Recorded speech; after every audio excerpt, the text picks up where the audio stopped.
아멘. 할렐루야. 오늘 드렸던 찬양처럼 사랑의 주님 내 마음이 오사 내 상한 마음 고쳐주옵소서. 혹이라도 한 주간 동안에 살심에서 마음의 상처와 아프고 상한 부분이 있으면 이 시간 예수님의 손길과 사랑으로 상한 마음이 잘 치유가 되기를 주의 이름으로 기도하고 축복합니다. 자, 오늘 시편 51편 네 번째 말씀입니다. 우리는 지난번 말씀에 다윗을 통하여 또 다윗 자신도 그러하고요, 또 오는 모든 세대들에게 우리가 죄를 지었을 때 어떻게 회개를 해야 하는지 회개의 교과서로 우리에게 주신 말씀인데요, 첫 번째는 이제 하나님의 따라사심이 인자와 은혜와 긍휼을 따라 기도해야 함을 우리에게 말씀해 주고 있습니다. 자, 우리가 죄를 사함을 받는 것은 우리 행위나 공로가 절대 아닙니다. 우리가 아무리 보상을 어떤 행위를 하더라도 죄는 사함을 받지 못합니다. 죄는 사해 주시는 분은 하나님이 사해 주시고, 또 죄가 율법적으로 중요한 것은 마귀의 역할이기 때문에, 그래서 이 두 문제를 이제 다 해결하는 방법은 나의 공로나 나의 어떤 인격이나 나의 행위가 아니라 철저하게 하나님의 인자하심이 있어야 되고, 또 하나님의 은혜가 있어야 되고, 세 번째 하나님의 긍휼하심이 있어야 이게 우리가 이제 죄 사함을 받는 첫 번째 이제 가르침이라고 할 수가 있습니다. 두 번째, 우리가 어제 말씀에는 이제 다윗이 죄를 어떻게 용서받는지 이제 다양한 용례를 통하여 하나님께 간구하는데요, 나의 죄를 하소서 지워달라고 기도했고, 나의 죄를 아예 제거해달라고, 그리고 나의 죄를 덮어달라고, 흰 눈처럼 덮어달라고, 나의 죄를 깨끗하게 씻어달라고, 그리고 나의 죄를 정결하게 해달라고, 그리고 나의 죄를 피의 구덩이에 빠져있는 죄를 건져달라고, 이렇게 다양한 용도를 통하여 다윗이 하나님 앞에 얼마나 죄에 대해서 절박하게 진실하게 그리고 이제 기도하는 것을 살펴보았습니다. 자, 오늘은 세 번째, 다윗이 이 죄에 대해서 구체적으로 어떻게 회개하는지 우리에게 알려주고 있습니다. 자, 3절 보십시다. 자, 물은 나는 내 무엇을 나오니 내 죄과를 안다라고 그랬습니다. 원문에 보시면 복수인데요, 그러니까 다윗은 구체적으로 자신이 어떤 죄를 저질렀는지, 그냥 우리가 때로는 좀 이해가 안 되는 바도 하지만 바쁘다는 핑계로, 기억이 안 난다는 핑계로 그냥 우리가 죄들은 복수죠. 우리가 죄와 허물과 잘못을 우리가 복수입니다. 많습니다. 그런데 우리는 너무 쉽게 생각한 나머지 하나님 내 죄를 용서해 주세요 퉁쳐버릴 때가 있습니다. 그리고 지었던 죄를 그냥 별로 생각하지도 않고 생각하기 부담스러우니까. 근데 어떤 점에는 이해를 합니다. 우리가 내가 지었던 죄를 일일이 기억하고 생각하는 게 즐겁고 유쾌한 일은 아니니까, 그게 부담스러우니까 싫은 거예요. 그래서 그냥 퉁쳐버리는 것, 이해는 되지만, 그러나 그것은 죄를 회개하는 성실한 태도는 아니죠. 하나님 우리에게 기억을 소원하게 하실 때면, 기억나게 하시면 그런 것들을 우리가 구체적으로 하나하나 우리가 자백하면서 그렇게 기도하는 게, 우리가 회개하는 게 성실한 자세지, 한 주간 동안 지었던 죄를 하나님 용서해 주세요 예수님 이름으로 기도합니다 퉁쳐버리고 지나간다면 그건 하나님 앞에 대한 신실한 주의 용서에 대한 자세가 아니라는 거예요. 그래서 그렇다고 기도할 때마다 맨날 끄집어낼 필요는 없습니다. 그러나 한 주간 동안 지었던 죄, 어제 하루 동안 지었던 죄, 그런 부분들은 한 번은 우리가 하나님 앞에 자백하고 내 입술로 고백하고 그렇게 진지하게 용서함을 구해야 되는 것이죠. 그래서 다윗은 지금 이제 내 죄과를, 내 죄악들을 내가 알고 내가 자백하며 하나님 앞에 인격적으로 구체적으로 그렇게 기도합니다. 그리고 흐름지를 보십시다. 내 죄가 항상 뭐 앞에 있나이다. 내 앞에 1년 동안 다윗이 숨기고 살아갔잖아요. 없는 것처럼. 그러니까 한 번이 이제 선지자 나단을 통하여 죄를 회개할 때 항상 죄의식을 가지고 살았다라는 거예요. 1년 동안 산 세월은 아무리 잘 먹고 잘 살아도 왕의 지위에 있고 비단 옷을 입고, 그리고 아무리 이제 뭐 권세가 있어도 산의 진미를 먹어도 늘 마음속에 얹힌 것처럼 죄의식을 가지고 살았더니 나중에 이제 10절 이하를 보면 주께서 용서해 주실 때 주께서 나에게 구원의 즐거움을 회복시켜 주십니다라고 고백을 하게 되는 거죠. 자, 두 번째 4절 보면 따라서 하십니다. 주께만 범죄하여 그랬습니다. 근데 이건 이 4절, 자 초반절 보시면 내가 주께만 범죄하여, 이거 잘못하면 오해하기 딱 좋은 거예요. 성경을 얼핏 보면 성경을 자기 멋대로 해석할 요지가 많아서 너희는 하나님의 말씀을 자세히 읽어라 그렇게 말씀하신 거죠. 주께만 범죄했다, 이 말은 내가 사람에게는 범죄하지 아니하고 내가 주님께만 범죄했다, 이렇게 해석하면 이건 오해가 됩니다. 한때 밀양이라고 하는 영화가 나왔습니다. 전도연이가 주연했나요? 저도 오래전에 본 영화인데요. 그때 자기 아들을 죽인 어떤 범죄가 사람이 있었습니다. 근데 너무 고통스러우니까 이 여인이 너무 힘들고 어려우니까, 그래서 친구를 전도를 받아 교회 갔더니 이제 교회에서 하나님 앞에 기도할 때 그 마음속에 엉그러진 것들을 다 울면서 토해내죠. 근데 그게 이제 보기에 따라 그게 하나님 앞에 기도일 수도 있지만 자기 한탄에, 자기 속에 있는 엉어리를 그냥 자기 스러움에, 자기 한탄에 대한 기도와 막 섞인 그런 기도입니다. 그 감독이 저는 그렇지 않은지 아닌지는 잘 모르겠어요. 그런데 분명한 거는 기독교를 반 정도만 하는 감독 같습니다. 어쨌든 근데 이제 그 전도연 씨가 나름대로 그게 신앙이라고 생각한 거예요. 자기 스러움에 겨워서 교회에서 흘리고 엑스타시를 경험한 거죠. 교회에서 막 발라 떨고 그냥 눈물, 이런 것들 신앙으로 착각한 거예요. 그러니까 그리스도의 복음을 참된 가치를 알지 못하고 자기 감정에 서러워서 흘리는 눈물을 하고 성령께서 흘리게 하는 눈물하고 구분이, 그 미묘하지만 그 구분을 해야 되잖아요. 근데 이제 본인은 그걸 신앙이라고 생각하고 자신의 아들을 죽인 그 범인을 용서하기로 본인은 정리가 되었습니다. 그리고 이제 용서하는 차원에서 이제 그 감옥에 면회를 신청하죠. 그래서 그 이제 사람을 만났는데 그 사람이 또 장로인가 그렇대죠. 교인이었다는 거예요. 근데 그 사람이 만났는데 전혀 너무 태연하게 대하더라는 거예요. 근데 이제 아들을 죽은 어머니 입장에서 볼 때는, 아니 기본적으로 자기에 그렇게 고통을 주었다면 인간적으로 내가 정말 죄송하다고 눈물 흘리되는 그런 모습을 기대하고 갔고, 또 그렇게 하면 나도 교회 다니는 사람이고 나도 기도했으니까 용서하겠다고 하는 어떤, 이게 이제 이렇게 하려고 그랬는데 이 사람이 너무 태연하게 평안하게 있으면서 나는 주님께 다 용서받았습니다. 그러니까 확 돌아버린 거예요. 아니 어떻게 교회 다닌다고 하는 사람이 인간적으로 지은 죄 문제를 해결하지 않고 하나님께 용서받으면 나한테 지은 죄는 그러면 용서가 안 된 것인가? 그래서 이제 교회를 떠나면서 오히려 이제 교회 적대자가 되면서 교회 다니는 사람들이 마치 다 그런 것처럼. 그 영화를 제가 보고 나오면서 부분적으로는 이해를 하지만 부분적으로는 저 감독이 기독교를 잘 모르는 분 같다라고 한 게 제가 그런 이유에서 제가 그 영화를 봤습니다. 그런데 그 영화가 많은 사람들에게 인기가 있을 때죠.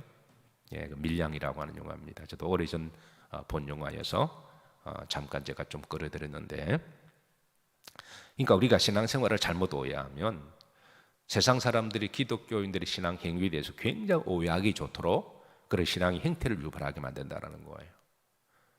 내가 사람들에게 지었던 모든 죄는 그 사람과의 인격적인 관계 문제가 풀어야 될 것이 남아있잖아요. 근데 그건 그냥 내가 하나님께 용서받았으니까, 내가 주님께만 범죄했으니까 그거 용서받으면 그 사람들은 다 용서가 되는 것은 아니잖아요.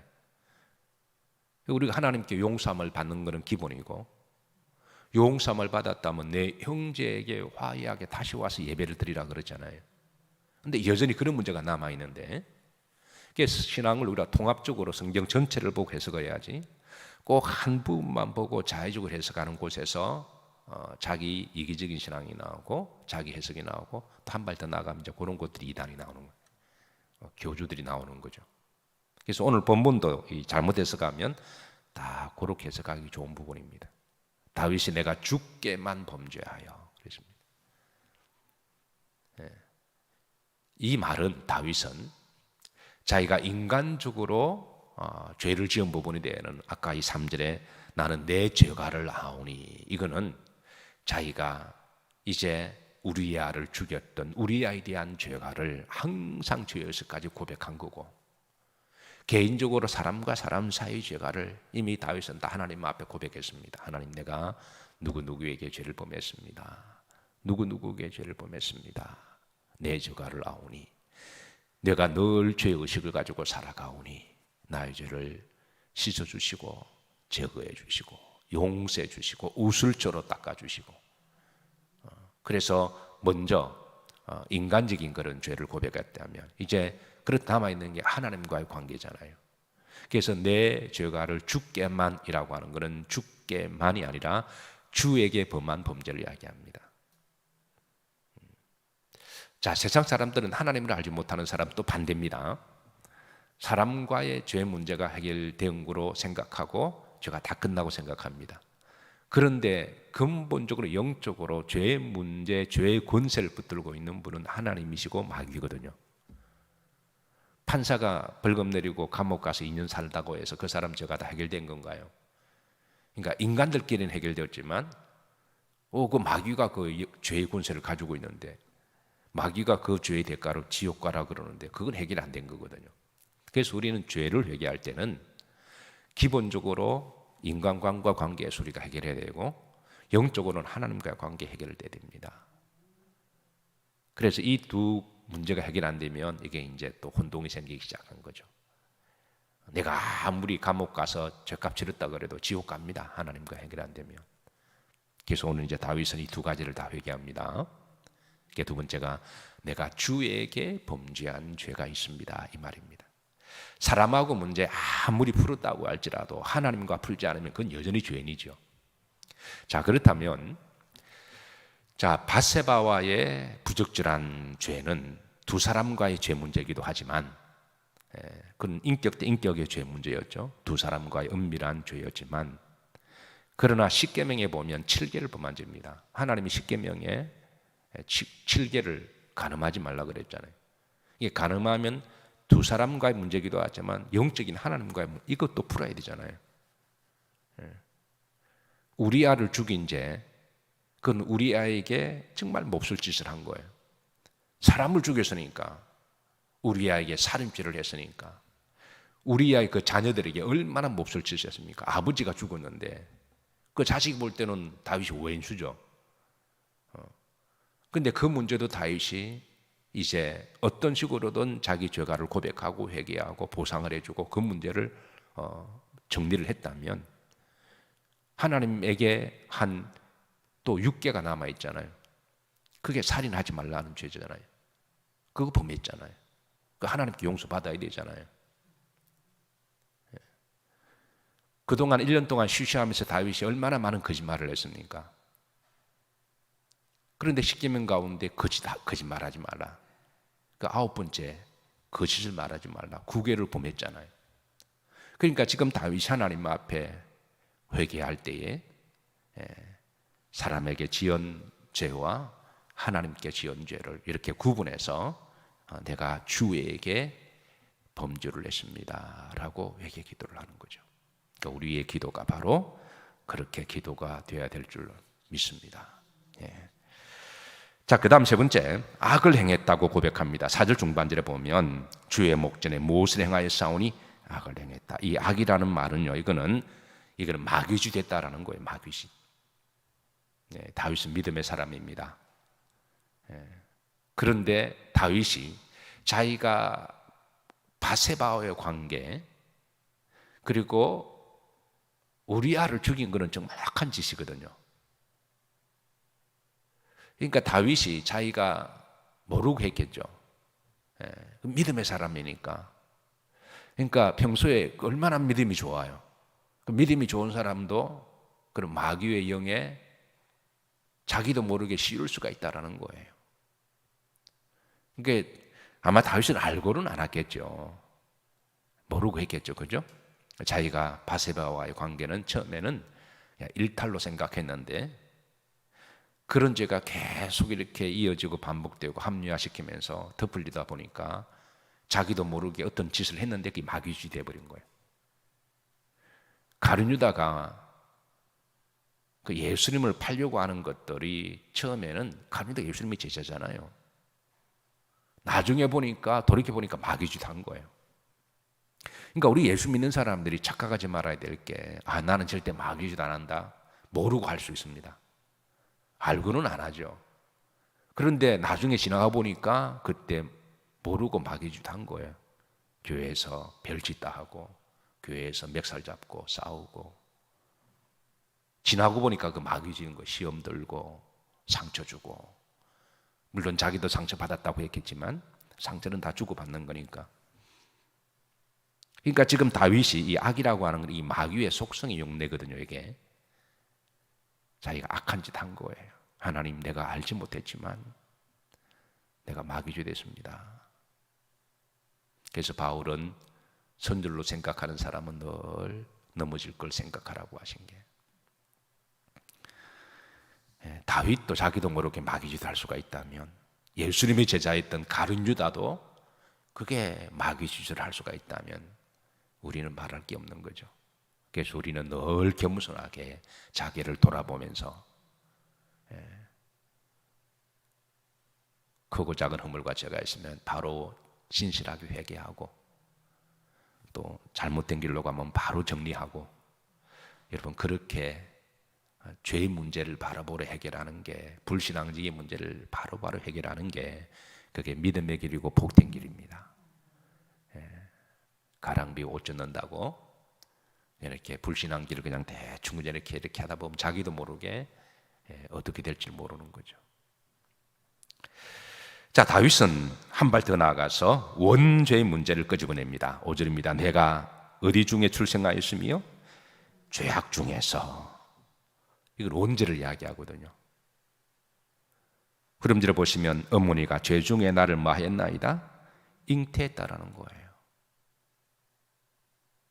우리가 현상학적으로 보면 죄 문제는 내가 살아가다가 뭐 잠시 그럴 수 있는 일탈의 문제다라고 해석할 수 있습니다. 그렇게 해석하는 게 제일 마음 편해요. 그런데 영적으로 좀 더 깊이 들어가 보면 일상으로 일어날 수 있는 일탈에 지나가는 바람 정도가 아니라 죄를 지을 수 있는 죄의 속성을 늘 가지고 있다는 거예요. 우리가 이걸 인지하고 살아야지. 다윗이 이 죄 지은 부분에 대해서 깊이 기도하고, 그래서 6절에 보시면 중심의 진실함을 원하시오니 내게 지혜를 엄밀히 가르치리다. 그러니까 죄에 대해서 지혜를 깊이 들어가 보니까 이거는 원죄의 죄의 속성과 연관되어 있다는 거예요. 다윗이 왕궁에서 일탈을 보면서 잠시 생각이 헷가닥할 수도 있지만, 그런데 더 깊이 들어가 보니까 그거는 그 속에 원죄의 죄의 뱀의 또아리를 털고 앉아서 언제든 유혹할 수 있는 죄성이 있다라는 부분을 고백해서, 자기는 태어날 때부터 나는 어머니의 뱃속에 있을 때 나는 죄악 속에 태어났으니, 우리가 이걸 인지할 때에 우리가 늘 하나님 앞에 죄에 대해서 민감하고 또 불신앙에 대해서 근신하고 깨어 기도할 수밖에 없는 줄로 믿으시기 바랍니다. 8절에 보십시다. 8절 내게 즐겁고 기쁜 소리를 들려주시사 주께서 꺾으신 뼈들도 즐거워하게 하소서. 이건 일종의 언유법들인데요. 이거 이제 다윗은 이렇게 하나님 앞에 정말 진실하게 올바른 회개를 하고 난 다음에서야 하나님이 성령의 감동하심으로 내 죄를 용서해 주셨다라고 하는 영적인 어떤 응답을 받아요.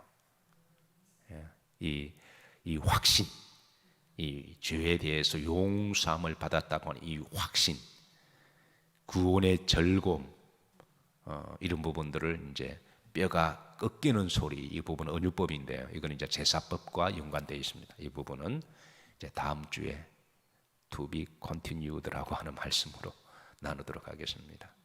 어쨌든 여러분 51장 말씀을 많이 묵상하시고 깊이 이렇게 새기시면서 이 말씀이 여러분과 제 말씀이 되시고, 그래서 하나님의 구원의 즐거움을 늘 누려나가시기를, 특별히 오늘은 성금요일입니다. 이 날을 기억하시고 더욱더 갈보리 십자가를 바라보시기를 주의 이름으로 축복합니다.